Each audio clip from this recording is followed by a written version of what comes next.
Training બાદ જ્યારે અભિપ્રાય આપવાનો હોય ત્યારે કેટલીક બાબતો આપણા જીવન સાથે પણ જોડાયેલી હોય. સાહેબે આગ ઓલવવાની જે વાત કરી હતી કે આગ લાગે ત્યારે કઈ રીતે ઓલવવી, તો હું અને મારા મિત્ર બંને સ્કૂલમાં ટીચર છીએ. જ્યારે એ બોટલની એક્સપાયરી ડેટ આવે છે ત્યારે અમે બોટલનો યુઝ કરીએ છીએ.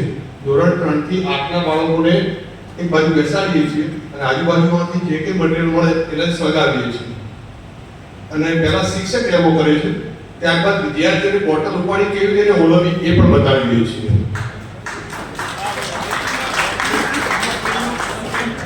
બીજી બાબત છે, સાહેબને પૂછી અમે કે સાફ કરને તો શું કરવું.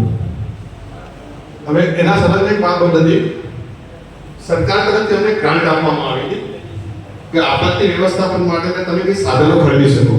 તો અમારા આચાર્ય સાહેબ લાકડી લાવે, દોરડું લાવે, એટલે કેટલાક મિત્રોએ એમની હસી મજાક પણ ઉડાવી. હવે બની ગયું કે સ્કૂલમાં સાવ આવે. હવે કરવું શું?